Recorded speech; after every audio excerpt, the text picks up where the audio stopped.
Hey, what's up everyone? Welcome to Ash Talks Movies. Today's video is a review of Kingdom of the Planet of the Apes. It's the latest installment in the Planet of the Apes franchise.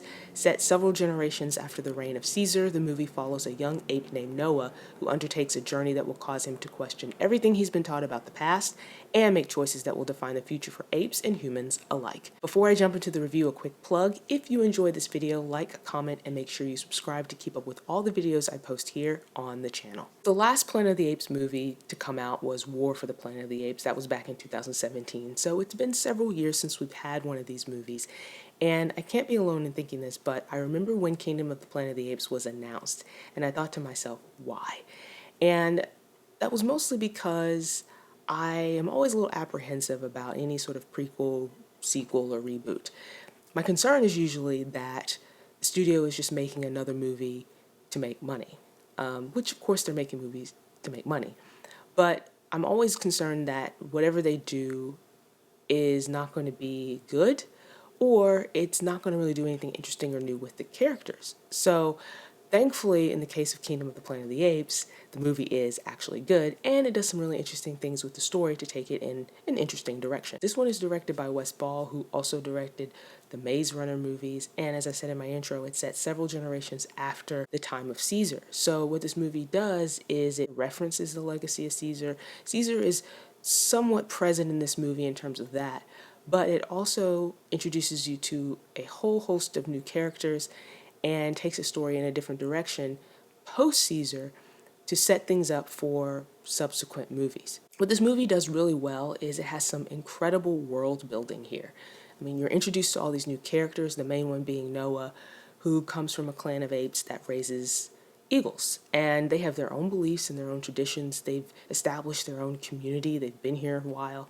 And the moment you meet them, the moment you're brought into their world, you get instantly pulled in. And a lot of that is because of the amazing CGI. The CGI is very well done in this movie, and it's very, very impressive, especially the motion capture, which I think really allows the apes to be even more expressive than they've ever been in some of the previous movies. And you know, the CGI in the first three Planet of the Apes movies in this franchise was good. It was some good CGI, but the technology has definitely advanced and the movie uses it very well. And you can really tell the difference in how the scenery looks and how the characters, the apes, are designed, and they look so realistic. The action in this movie is also really well done, and it's often very intense and has you on the edge of your seat. You know, you're following Noah and some of these other characters, and there are times when their lives are in peril, or they're faced with some really scary situations. And the way the action is done really puts you right in the middle of everything. And I thought, again, with the enhancement of the CGI, really brings it to life. I'd probably have to say the movie's biggest weakness is that it is a tad too long. Even though the story is interesting and the characters are interesting, there's a part of the movie, and it's mostly the middle section of this movie, where it just loses momentum completely. And I think part of that has to do with the introduction of the human characters, and this is not a fault against the actors, but the human characters in this movie aren't really that interesting, and that's just to do with the story, okay? It's not the actor's fault. It's just the story itself doesn't make the human characters very interesting. So you spend all this time with the apes, and you're being introduced to this new world and understanding the new mythology here, and then the humans appear and it just kind of brings everything down. So the first half of this movie, the first third I should say, is really strong and compelling.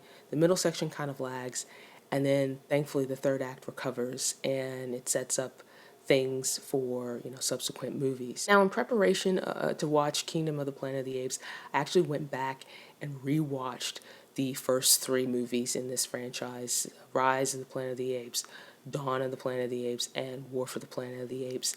And after watching those movies and now watching, you know, Kingdom of the Planet of the Apes, I have to say the Planet of the Apes franchise is actually pretty solid. Like, the movies are consistent. If nothing else, they are very consistent. And even though Kingdom of the Planet of the Apes probably doesn't rank very high on the list for me, I mean, I would say Rise of the Planet of the Apes is still number one there. it's still very good. It's still a very solid entry into the franchise. And again, the franchise, I think, overall has been really consistent with having interesting, entertaining, engaging movies with very interesting characters. So those are my thoughts on Kingdom of the Planet of the Apes. If you've seen the movie and you want to share your thoughts, you can do so in the comments below. And while you're here, make sure you subscribe to see more videos like this.